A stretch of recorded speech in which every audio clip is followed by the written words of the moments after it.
अस्सलामुअलैकुम dear students, उम्मीद है आप लोग खैरियत से होंगे। पिछले लेक्चर्स में हमने 10th क्लास के चैप्टर नंबर 10 थर्मल फिजिक्स को अच्छे से एक्सप्लेन किया, उसके टॉपिक्स को पढ़ा, उसकी एक्सरसाइज को स्टडी किया और उसके न्यूमेरिकल्स को कंप्लीट किया। आज बेटा हम स्टार्ट करने जा रहे हैं chapter 11 transfer of thermal energy. अब सबसे पहले तो हम चैप्टर के नेम को एक्सप्लेन करेंगे। चैप्टर के नेम में आ रहा है ट्रांसफर ऑफ थर्मल एनर्जी। अब थर्मल का लफ्जी मतलब तो बेटा होता है हीट, यानी इस चैप्टर में हमने ये बताना है हीट एनर्जी एक जगह से दूसरी जगह कैसे ट्रांसफर होती है, यानी हमने हीट ट्रांसफर को एक्सप्लेन करना है। तो टॉपिक को स्टार्ट करने से पहले टॉपिक के ऊपर ये डिफाइन बेटा गिवन है हीट ट्रांसफर की। आपने इस डिफाइन को शॉर्ट क्वेश्चन के लिए करना है। अब हीट ट्रांसफर क्या होता है, तो इसकी डिफाइन बेटा हम पढ़ते हैं when two objects with different temperatures come in contact. के दो ऑब्जेक्ट हैं, दोनों का डिफरेंट टेम्परेचर है। Thermal energy, thermal mean heat energy, flow from hotter object to cooler one. तो हीट एनर्जी हॉट ऑब्जेक्ट से कूल ऑब्जेक्ट की तरफ फ्लो करेगी। इसी चीज को कहते हैं हीट ट्रांसफर या ट्रांसफर ऑफ हीट। अब इसको सादा लफ्जों में आप कैसे समझाएंगे कि मिसाल के तौर पर हमारे पास ये दो ऑब्जेक्ट हैं, जिसमें से ये जो रेड कलर का बोर्ड मार्कर है ये हॉटर ऑब्जेक्ट है, ब्लैक कलर का बोर्ड मार्कर एक कूलर ऑब्जेक्ट है। अब हीट कैसे ट्रांसफर होगी, हीट हॉटर ऑब्जेक्ट से कूलर ऑब्जेक्ट की तरफ ट्रांसफर होगी। इसी ट्रांसफर को हीट ट्रांसफर कहते हैं या ट्रांसफर ऑफ हीट कहते हैं। अब इसी बात को हम सादा सी मिसाल से समझें तो बेटा हमारे पास एक हॉटर ऑब्जेक्ट है या हम कहते हैं हॉट कप ऑफ टी है। इस हॉट कप ऑफ टी का टेम्परेचर लेट्स सपोज है 50 सेल्सियस। अब इसको हमने ऐसे रूम में रखा हुआ है जिस रूम का टेम्परेचर कम है, रूम कूल है, और रूम का टेम्परेचर है 25 सेल्सियस फॉर एग्जाम्पल। अब ना हमें पता है कि जब गर्म चाय का कप काफी देर तक आप ठंडे रूम में रखेंगे, कुछ देर के बाद चाय का कप भी ठंडा हो जाता है। अब चाय का कप क्यों ठंडा हुआ, क्योंकि बेटा चाय के कप का टेम्परेचर ज्यादा है, चाय का कप हॉटर है, रूम का टेम्परेचर कम है, रूम कूलर है। तो हमने अभी डिफाइन में यही पढ़ा है कि जो हीट है वो हॉटर ऑब्जेक्ट से कूलर ऑब्जेक्ट की तरफ ट्रांसफर होगी और इसी वजह से चाय का कप ठंडा हो जाएगा। तो अब ये जो ट्रांसफर हो रहा है एनर्जी का, इस ट्रांसफर ऑफ एनर्जी को हीट ट्रांसफर कहते हैं। और हीट हमेशा हॉट ऑब्जेक्ट से कूल ऑब्जेक्ट की तरफ ट्रांसफर होगी। इसी तरह से हमारे पास एक कूलर ऑब्जेक्ट है। इस कूलर ऑब्जेक्ट का टेम्परेचर है 5 सेल्सियस और ये एक कोल्ड वाटर बोतल है। अच्छा, अब इसी कूलर ऑब्जेक्ट को हमने ऐसे रूम में प्लेस किया जिसका टेम्परेचर 30 सेल्सियस है। अब ना हम ये नोट करते हैं कि जब आप एक ठंडी पानी की बोतल को रूम में प्लेस करते हैं, पानी की बोतल का टेम्परेचर रूम के टेम्परेचर से कम है, तो कुछ देर के बाद वो पानी की बोतल गर्म हो जाती है। अब उसकी रीजन क्या है बेटा, क्योंकि अब बोतल का टेम्परेचर कम है, बोतल कूलर है, रूम का टेम्परेचर ज्यादा है तो रूम हॉट होगा। तो अब एनर्जी ट्रांसफर होगी रूम से कोल्ड बोतल की तरफ, और जब ये एनर्जी कोल्ड बोतल की तरफ ट्रांसफर होगी, हीट कोल्ड बोतल की तरफ ट्रांसफर होगी, तो यहां पर कोल्ड बोतल भी हीट अप हो जाएगी, गर्म हो जाएगी, और इसी मेथड को हीट ट्रांसफर कहते हैं। अच्छा, अब ये कब तक हीट ट्रांसफर होती रहेगी हॉट ऑब्जेक्ट से कोल्ड ऑब्जेक्ट की तरफ, तो ये हीट का ट्रांसफर तब तक होगा जब तक उस ऑब्जेक्ट का टेम्परेचर दूसरे ऑब्जेक्ट के टेम्परेचर के बराबर ना हो जाए। मिसाल के तौर पर रूम का टेम्परेचर हो जाता है 25, बोतल का टेम्परेचर भी हो जाता है 25। अब हीट का ट्रांसफर नहीं होगा। जब दोनों का टेम्परेचर इक्वल होगा तो हीट का ट्रांसफर नहीं होगा। इसी तरह से चाय के कप से हीट जा रही है रूम में, चाय के कप का टेम्परेचर था 50, ये हो जाता है 26। रूम का टेम्परेचर भी हो जाता है 26। अब दोनों ऑब्जेक्ट का टेम्परेचर हो गया बराबर, अब हीट का ट्रांसफर नहीं होगा, नो हीट ट्रांसफर, और इस कंडीशन को कहते हैं थर्मल इक्विलिब्रियम। तो थर्मल इक्विलिब्रियम के बारे में अगर आपसे कोई पूछे तो आप ये कहेंगे कि जब हीट हॉट ऑब्जेक्ट से कोल्ड ऑब्जेक्ट की तरफ ट्रांसफर होती है, इस दौरान अगर दोनों ऑब्जेक्ट का टेम्परेचर सेम हो जाए तो उस कंडीशन को कहते हैं थर्मल इक्विलिब्रियम। अब यहां पर आता है नेक्स्ट एक्सरसाइज का most important short question 11.1। Short question 11.1 में वो ये कहता है कि आपने हीट ट्रांसफर की 3 टाइप बतानी है, जो प्राइमरी टाइप है या मेन टाइप है। तो इस शॉर्ट क्वेश्चन में बेटा आप हीट ट्रांसफर की 3 टाइप्स के नाम बताएंगे। हीट ट्रांसफर कंडक्शन के थ्रू हो सकता है, कन्वेक्शन के थ्रू हो सकता है, रेडिएशन के थ्रू हो सकता है। तो ये ट्रांसफर ऑफ हीट की आपने 3 टाइप्स बतानी है, 3 नेम बताने हैं। तो ये आपका शॉर्ट क्वेश्चन कंप्लीट हो गया। तो हमने 2 शॉर्ट क्वेश्चन कर लिए अभी, हीट ट्रांसफर की डिफाइन और टाइप्स ऑफ हीट ट्रांसफर। बाकी ये जो बातें बेटा मैंने आपको बताई है, ये आपने कंसेप्चुअली याद रखनी है अगले टॉपिक्स के लिए कि हीट ट्रांसफर कैसे होता है और थर्मल इक्विलिब्रियम जो कंडीशन है वो क्या होती है। अब आ जाते हैं हमारे मेन टॉपिक पर। पहला टॉपिक हमारा स्टार्ट हो रहा है 11.1 कंडक्शन। ये लॉन्ग क्वेश्चन के लिए बेटा इंपॉर्टेंट है, और कंडक्शन ट्रांसफर ऑफ हीट की पहली टाइप है। अब इसको अगर हम सिंपल डिफाइन करें तो conduction is a process by which heat is transferred through direct contact between particles in a material without any actual movement of material. इसमें क्या होगा कि एटम्स या पार्टिकल का आपस में डायरेक्ट कांटेक्ट होगा, उस डायरेक्ट कांटेक्ट की वजह से हीट ट्रांसफर होगी, और इसमें मटेरियल की एक्चुअल मूवमेंट नहीं होगी, बल्कि पार्टिकल्स या एटम्स के डायरेक्ट कांटेक्ट के थ्रू हीट ट्रांसफर हो जाएगी। अब इसी बात को हम डायग्राम के जरिए देखें कि ये बेटा हमारे पास एक सॉलिड मटेरियल है, ठीक है। ये सॉलिड मटेरियल है। सॉलिड मटेरियल बेटा आपको पता है टाइटली पैक्ड होता है, उसमें एटम्स या मॉलिक्यूल्स रेगुलर पैटर्न में होते हैं और आपस में जुड़े हुए होते हैं।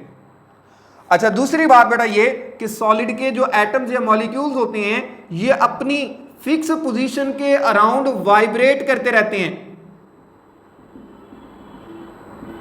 ठीक है। तो ये बात भी आप याद रखिएगा कि सॉलिड का स्ट्रक्चर टाइटली पैक्ड होता है, उसमें एटम्स या पार्टिकल्स रेगुलर पैटर्न में होते हैं, और ये जो एटम्स हैं सर्कुलर शेप में, ये एटम अपनी फिक्स पोजीशन के अराउंड वाइब्रेट भी करते रहते हैं।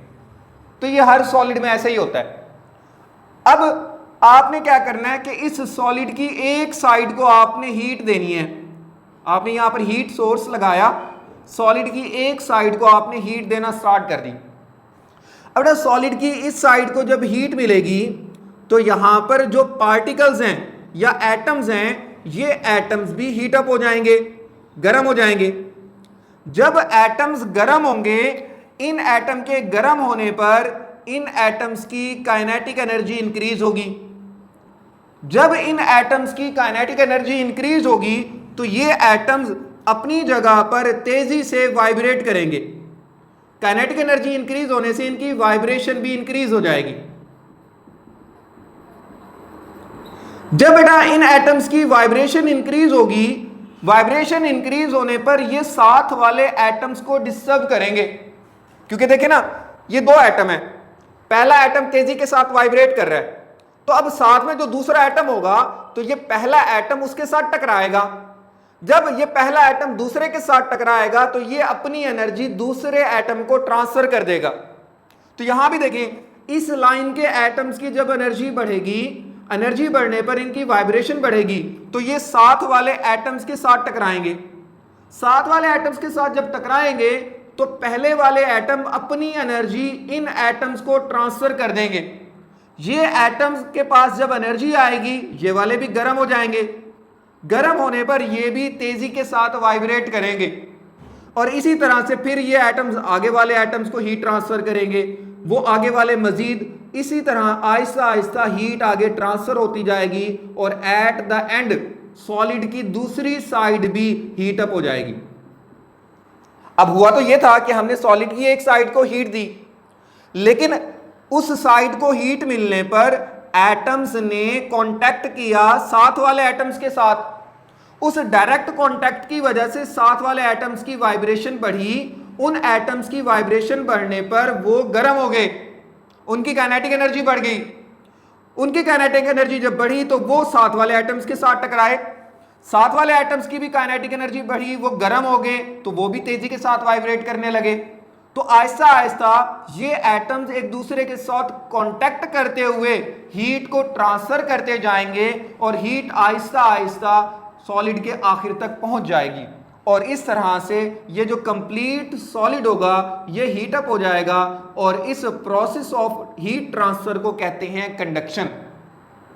तो कंडक्शन के डिफाइन में भी बेटा हमने यही पढ़ा कि heat is transferred through direct contact between particles, कि अब हीट जो ट्रांसफर हुई है वो इन्हीं एटम्स या पार्टिकल्स के डायरेक्ट कांटेक्ट की वजह से ट्रांसफर हुई है और इस दौरान मटेरियल में कोई मूवमेंट नहीं आई। पार्टिकल्स में मूवमेंट आई है, पार्टिकल्स तो मोशन में आए हैं, लेकिन मटेरियल्स अपनी जगह पर है। तो इसी मेथड ऑफ हीट ट्रांसफर को कंडक्शन कहते हैं। अब इसमें थोड़ी सी ये बात लिखी हुई है कि जो हॉट मॉलिक्यूल्स होते हैं, हॉट पार्टिकल्स होते हैं, ये फास्ट मूविंग होते हैं, इनकी काइनेटिक एनर्जी ज्यादा होती है। ये एमसीक्यू के लिए आप करोगे कि फास्ट मूविंग पार्टिकल हॉटर होते हैं, उनकी काइनेटिक एनर्जी ज्यादा होती है और यही फास्ट मूविंग पार्टिकल कोलाइड करते हैं with slow moving cooler particles. जैसे मैंने आपको बताया ये वाले पार्टिकल्स हॉट थे, साथ वाले थे कूल। अब इनकी काइनेटिक एनर्जी ज्यादा होने की वजह से ये ज्यादा तेजी के साथ हरकत में आते हैं और कूलर जो कि स्लो मोशन में है उनके साथ टकराते हैं और इस तरह से वो काइनेटिक एनर्जी को ट्रांसफर करते हैं। तो सादा सी ये लाइन आपने करनी है, hotter molecule collide with cooler particles transfer kinetic energy. और ये जो कंडक्शन का मेथड है बेटा ये सॉलिड में ही एफिशिएंटली पॉसिबल है। लिक्विड या गैसेस में कंडक्शन का प्रोसेस प्रॉपरली नहीं होता, सॉलिड में ये प्रोसेस 100% काम करता है। तो सॉलिड में जब भी हीट ट्रांसफर होगी तो वो 99% कंडक्शन के मेथड से ट्रांसफर होगी। और दूसरी बात बेटा इसमें कि ये जो प्रोसेस है स्लो प्रोसेस है, क्योंकि इसमें देखें पहली लाइन वाले पार्टिकल्स हीट अप होंगे, फिर आहिस्ता आहिस्ता आहिस्ता आहिस्ता आखिर वाले पार्टिकल्स हीट अप होंगे, तो ये एक स्लो प्रोसेस है। तो ये पॉइंट भी आपने एमसीक्यू के लिए करना है कि कंडक्शन एक स्लो प्रोसेस है। और दूसरी बात क्या कि कंडक्शन सिर्फ सॉलिड के लिए है। अब आ जाते हैं बेटा कि यही जो कंडक्शन का प्रोसेस है सॉलिड में कैसे होगा, उसी बात को हमने मजीद एक्सप्लेन करना है। अब डायग्राम के जरिए मैं सारी बात एक्सप्लेन कर चुका हूं, अब उसी बात को थ्योरेटिकली मैं यहां से एक्सप्लेन करूंगा कि वही बात कि सॉलिड में मॉलिक्यूल्स टाइटली पैक्ड होते हैं। जैसे मैंने आपको बताया कि सॉलिड में मॉलिक्यूल्स टाइटली पैक्ड हैं, आपस में जुड़े हुए हैं और ये वाइब्रेट होते हैं about their mean position. Mean position का मतलब है फिक्स पोजीशन, ये बात भी मैंने आपको बता दी। वन एंड हीटेड, अब आप इसकी एक साइड को हीट दें, जैसे हमने इस डायग्राम में एक साइड पर हीट दी। Particle vibrate more vigorously, vigorously का मतलब होता है तेजी के साथ, कि जैसे पार्टिकल को हीट मिलेगी वो तेजी के साथ वाइब्रेट होंगे, ज्यादा वाइब्रेशन आ जाएगी काइनेटिक एनर्जी ज्यादा होने से। कोलाइड विद नेबरिंग एटम्स, तो जैसे मैंने आपको बताया कि जब उनके पास एनर्जी ज्यादा आएगी वो साथ वाले एटम्स के साथ कोलाइड करेंगे, टकराएंगे।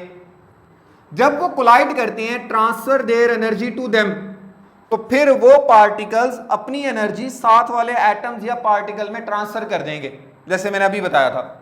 और इस तरह से क्या होगा कि वो एनर्जी आहिस्ता आहिस्ता आगे ट्रांसफर होती जाएगी और आहिस्ता आहिस्ता या gradually heat spread through out solid, और सॉलिड जो होगा वो हीट अप हो जाएगा। तो ये बात मैं आपको बता चुका हूं कि ये प्रोसेस स्लो होता है, आहिस्ता आहिस्ता हीट आगे जाती है। अब इसकी एग्जांपल में बेटा क्या कहता है कि handle of metal spoon place in hot water. Metal का स्पून है, मेटल वो मटेरियल होता है जिसमें हीट जल्दी पास हो जाए। फॉर एग्जांपल जैसे आयरन है, आयरन या लोहे का एक चम्मच है जिसको हमने गर्म पानी में रख दिया। तो बेटा आपको पता है कि जब हम गर्म पानी में लोहे के चम्मच को रख देंगे, कुछ देर के बाद वो चम्मच गर्म हो जाएगा, स्पून गर्म हो जाएगा। क्यों गर्म होगा? क्योंकि हॉट वाटर की जो हीट होगी वो आहिस्ता आहिस्ता स्पून में कंडक्शन के मेथड के जरिए ट्रांसफर होती जाएगी। लेकिन स्पून का हैंडल अगर लकड़ी का बना हुआ है, स्पून तो मेटल का है, आयरन का है, लेकिन अगर उसका हैंडल लकड़ी का बना हुआ है तो वो लकड़ी का हैंडल जल्दी से गर्म नहीं होगा, स्पून जल्दी गर्म हो जाएगा। क्योंकि जो मेटल होता है बेटा या आयरन होता है, इसमें हीट इजीली पास हो जाती है। और जो लकड़ी होती है, वुड एक नॉन मेटल है, नॉन मेटल में हीट जल्दी से पास नहीं होती। तो इसीलिए जो लोहे या कॉपर वाली चीजें होती हैं ये जल्दी गर्म हो जाती हैं, लकड़ी वगैरह या प्लास्टिक वाली चीजें होती हैं ये देर से गर्म होती हैं। अब उसकी आगे रीजन आपने बतानी है।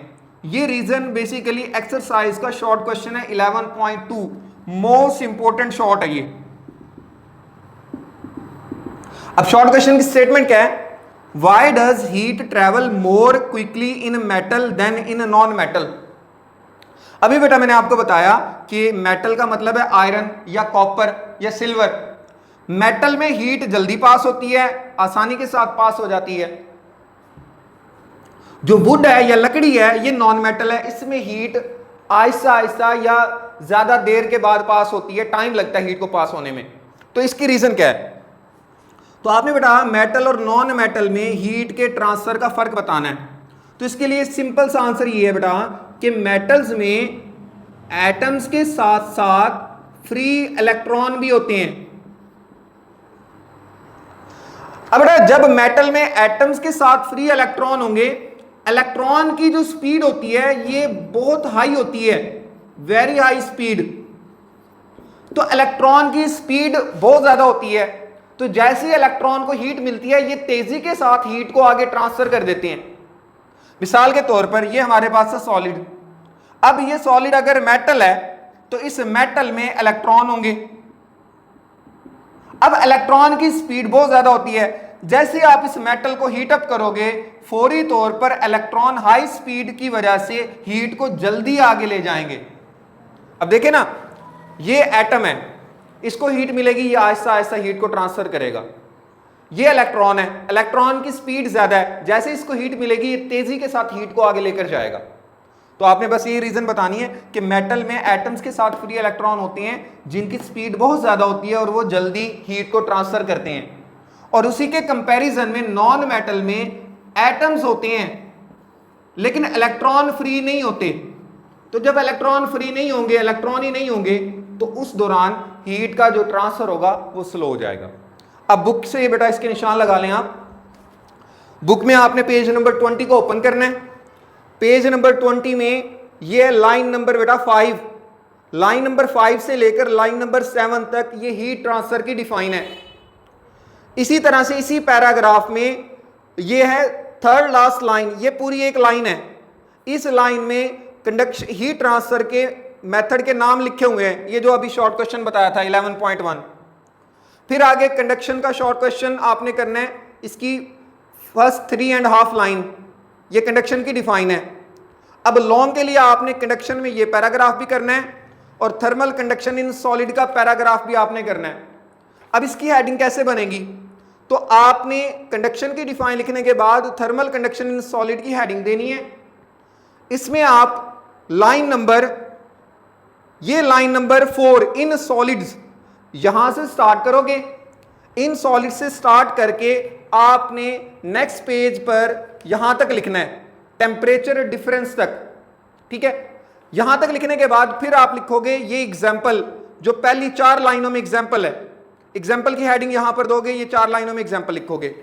और लास्ट में बेटा आप ये शॉर्ट क्वेश्चन करोगे, why does heat travel more quickly in metal than in non metal. ये एक्सरसाइज का 11.2 शॉर्ट क्वेश्चन है, उसका आंसर भी लिखा हुआ है और ये आपने लॉन्ग क्वेश्चन में भी लिखना है।